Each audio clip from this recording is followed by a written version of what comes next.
On se retrouve encore ce jour. Ah, mais aujourd'hui, nous allons parler uniquement des réflexions de Pascal Owondje. C'est moi, en fait. On se retrouve. www.proinfo, toujours avec s.net. Cliquez. Informez les gens, informez les autres. Soyons nombreux pour que nous soyons en mesure d'interagir, je vous le dis de temps en temps. C'est ici qu'on réfléchit en tout cas objectivement, pas ailleurs. Ici. Nous ne sommes pas des journalistes improvisés.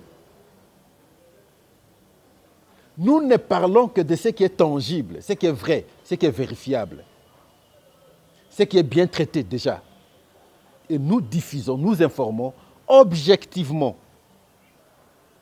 Et lorsqu'il faut produire des réflexions, nous les faisons intellectuellement du fait que c'est tout ce que nous avons fait comme étude. Nous ne sommes pas des parachutés.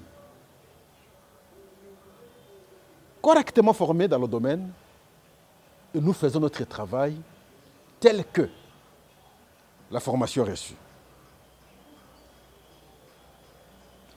Je vous parle des pensées de Pascal Owondje, c'est parce qu'à ce jour, ça me dérange un peu. Les idées que j'essaie de mettre à la face du monde, pour l'intérêt du pays, pour l'intérêt de notre République, les autres les prennent, mais il n'y a pas d'honnêteté scientifique. On ne sait pas me citer, et c'est comme ça que je m'insurge aujourd'hui. La première idée, c'est un rapport avec le mandat du chef de l'État. Je vous avais fait une proposition ici. Je l'ai toujours dit qu'avec les 5 ans que le chef de l'État bénéficie, ne suffisent pas pour qu'il ait le temps suffisant pour la gestion. Je vous ai toujours expliqué que sur les 5 ans, celui qui est élu ne travaille que pendant 3 ans. Les 2 ans autres sont perdus dans des discussions. La première année, c'est l'année des contestations électorales.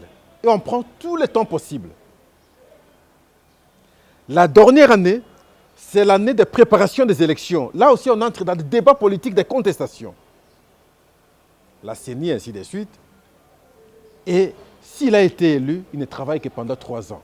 Et j'avais dit que généralement en Afrique, lorsqu'un président est élu pour un mandat, il finit par bénéficier d'un deuxième mandat. Question de prendre maintenant la proportion. Vous allez voir que le pourcentage des présidents qui reviennent au deuxième mandat est plus élevé. Et à ce moment-là, il va bénéficier d'un deuxième mandat. Lorsqu'il bénéficie d'un deuxième mandat, ça devient pire. On aura perdu, cette fois-là, 4 ans sur les 10, et il reste avec 6 ans qu'il travaille. Voilà pourquoi j'avais proposé que, pour éviter qu'on perde beaucoup d'années comme ça, du fait aussi que, lorsqu'on a un mandat, on est élu, on bénéficie toujours à notre mandat, il est mieux qu'on ait un mandat pour un chef de l'État du coup de 10 ans. Sur les 10 ans, on aura perdu 2 ans. La première année, contestation électorale, et dernière année, préparation, élection. Et lui-même aura au moins 8 ans de travail. Bien entendu, c'est une idée à débattre. Mais curieusement, à ce jour, je constate que le professeur Ndaïwel, que je respecte beaucoup, sa probité morale n'est pas à discuter. Son niveau intellectuel n'est pas à discuter. Je m'incline et je le respecte. Mais simplement lorsque il évoque cette question, j'attendais qu'il me cite. Parce que depuis que j'ai commencé à faire le débat sur cette question, c'est depuis très longtemps.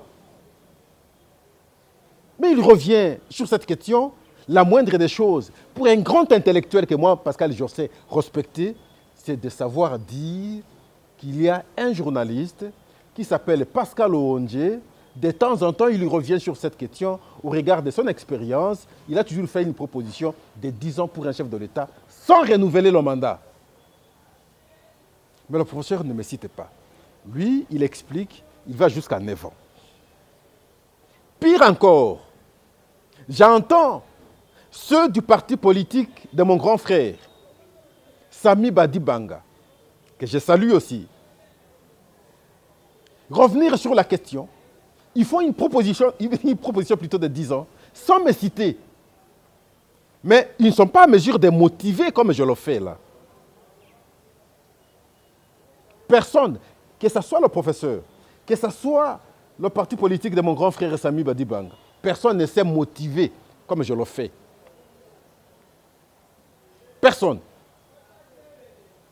Ma raison est claire, la logique est claire, parce qu'on perd beaucoup de temps dans des débats, des discussions aveugles, inutiles, stériles. Mais on ne me cite pas. L'honnêteté scientifique, la simplicité.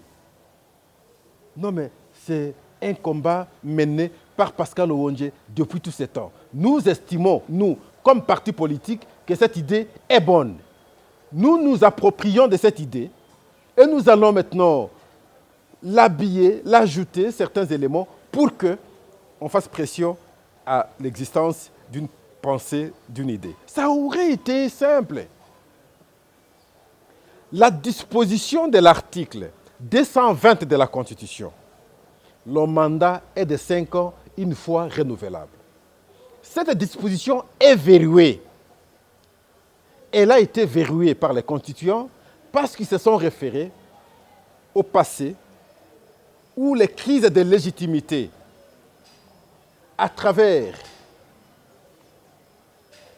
en tout cas, le comportement des dirigeants qui voulaient s'accrocher au pouvoir, et on a bien voulu, à travers une telle disposition, verrouiller pour que lorsque vous avez le pouvoir, vous saviez mettre en tête que mon pouvoir a un délai limité. Après ce délai, je n'irai pas outre. C'est le cas avec Kabila, vous aviez vu. Il a eu 5 ans, il a renouvelé une fois, même s'il a tenté de bénéficier 2 autres années, mais finalement, il est parti. Mais qu'est-ce qu'on peut faire? Parce que cette disposition est verrouillée. Vous allez vous en souvenir en 2011, lorsqu'on va réviser la Constitution, l'opposition a crié pour qu'on ne touche pas cette disposition parce qu'elle est verrouillée.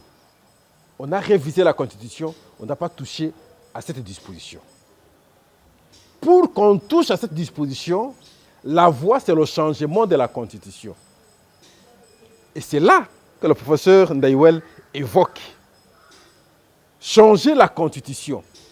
Et c'est simplement lorsqu'on change la Constitution, on peut cette fois-là toucher aux dispositions intangibles de la Constitution, entre autres ici l'article 220. Je l'ai entendu, il dit que c'est une bonne constitution, mais moi je m'oppose à cette constitution. Quand vous analysez de près, vous allez vous rendre compte qu'elle va un peu à l'antipode de nos réalités, la constitution actuelle. J'ai l'impression que cette constitution ne nous permet pas de nous développer. Je vous ai toujours développé, cette fois-là c'est avec Fumutoto. Moi je suis honnête intellectuellement.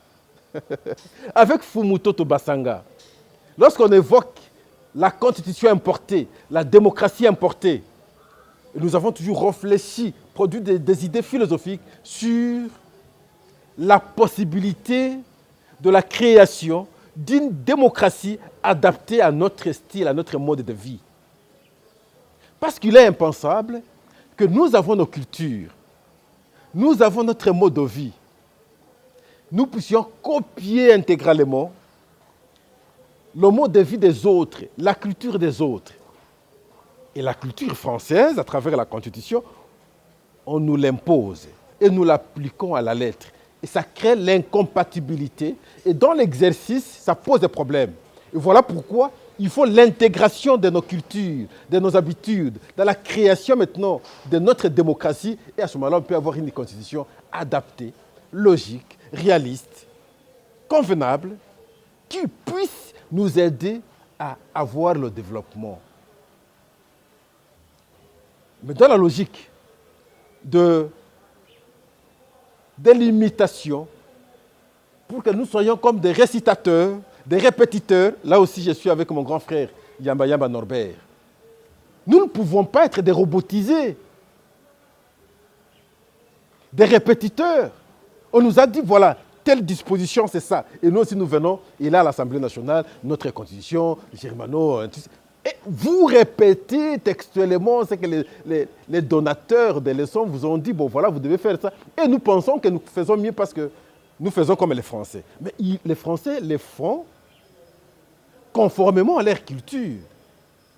Mais nous, nous faisons conformément à quelle culture? Voilà, substantiellement, je reviens pour vous dire que je suis peiné parce que j'entends les gens revenir dans ce débat sans que moi, Pascal, je ne sois cité, alors que j'ai commencé à proposer un mandat de 10 ans non renouvelable depuis très longtemps parce que simplement, ça va nous épargner de dépenser, de perdre les années de discussions inutiles que nous avons souvent l'habitude d'en avoir. Regardez pas très longtemps, on avait le débat ici. Martin Fayoulou, c'est moi qui ai été élu, et ainsi de suite. Pas très longtemps. Le débat a déjà repris. Entre-temps, quel est le temps que nous avions eu pour la gestion de l'État? 3 ans. Et à 3 ans, vous croyez, vous, en toute réalité, dans un pays comme le nôtre est là, avoir des capacités de transformer, et c'est là où je dis bravo au chef de l'État, parce qu'avec le projet des 145 territoires, dans l'espace de 3 ans, au moins, chaque territoire aujourd'hui peut dire « j'ai un fils qui est une école, j'ai un centre de santé ». C'est extraordinaire. Mais si au moins on avait un temps, mais on peut réfléchir à quelques jours à venir, je ferai ceci, ainsi de suite, et moderniser correctement notre pays. Ça, c'est le premier point, où on ne sait pas me citer intellectuellement. Je ne veux pas qualifier d'une malhonnêteté, mais sinon, ça manque l'honnêteté en toute réalité. Deuxième concept que Pascal a créé, qui n'est pas souvent reconnu, c'est dans le cadre de mon métier, le journalisme. Je suis le géniteur du concept journaliste engagé. C'est moi, Pascal, qui ai créé ça. C'est moi, il n'y a pas autre personne. C'est toujours en rapport avec ce combat. Lorsque les politiques s'engagent pour que lorsqu'on va réviser la Constitution, on ne touche pas aux dispositions intangibles, et j'avais poussé également mes collègues journalistes à nous approprier du combat pour que nous aussi, de notre côté, lorsque nous sommes devant nos micros, nous puissions dire à l'opinion qu'on ne peut pas toucher à cette disposition. Et nous devons nous engager. Et j'ai dit, nous sommes des journalistes engagés aussi dans le combat comme les politiques le font. J'ai embarqué mes amis. Je vais citer ici Peter Tiani. Je vais citer ici Daniel Safou. Je vais citer ici Maïke Moukebaï, que je salue encore parce qu'il passe des moments difficiles. Courage mon frère. Je salue ici Pasteur, le nom va revenir. Je salue ici Serge Kabongo. Je salue ici Christelle Vwanga. Je salue ici Maître Onyemba. Les amis sont venus et nous nous sommes engagés pour une cause noble. Comme si cela ne suffisait pas. Avant les élections de 2016, qui n'ont pas été organisées malheureusement à la date, il y avait tentative de toucher à la Constitution pour faire bénéficier au chef de l'État un 3e mandat. Et c'est comme ça que l'interprétation de l'article 110 a été évoquée. Le chef de l'État reste en fonction jusqu'à l'installation faussement interprétée. Et nous avions fait pression pour que, même lorsqu'il va rester en fonction, mais il ne peut pas bénéficier de notre mandat, on doit plutôt organiser les élections. Et Dieu merci, nous avions eu les élections. C'est toujours, Pascal, c'est moi, le concept journalisme engagé. Mais j'entends les gens passer sur les télévisions, sur les plateaux de télévision, journalisme engagé. Mais journalisme engagé, vous ne citez pas son initiateur, son géniteur, le penseur, le créateur du concept. Même si ils ont du mal même à motiver parce que lorsque certains leur opposent l'idée telle que ce concept n'est pas journaliste, il ne sait pas comment c'est justifié. Et alors que nous, en tant que société civile, nous avons une opinion, nous avons une position à prendre. C'est dans ce cadre-là que nous prenons également une position pour la défense des intérêts de la nation à travers nos points de vue sur les plateaux de télévision. Ce qui est normal. Voilà. Un numéro de dénonciation. Sinon, les mérites me reviennent. Le travail scientifique, on le respecte. Le fruit de l'idée ou de la mémoire, il faut éviter le plagiat parce qu'il n'est pas bon. Ça ternit l'image. Parce que quand le propriétaire ressort, il vous oppose ses connaissances, et vous vous rendrez ridicule. Et voilà, je suis à la fin aujourd'hui. Je vous dis merci tout en espérant que ce soit le professeur Ndaïwel, que ce soit le parti politique de mon grand frère Sami Badibanga, vont revenir à la raison cette fois-là pour comprendre qu'il y a quelqu'un qui a conçu cette idée avant. Ce n'est pas nous, nous savons que imiter ce qu'il avait déjà dit. Aussi pour mes collègues journalistes, vous qui vous dites engagés, soyez reconnaissants pour savoir dire que nous avions eu un grand frère qui avait pensé ce concept qui s'appelle Pascal Ouandji. C'est de cette manière que vous serez plus juste, que les gens vont bien vous comprendre. De mon côté, je continuerai à vous rappeler pour que cela soit reconnu par les gens comme tel. En tout cas, comme tel. Merci beaucoup. À la prochaine.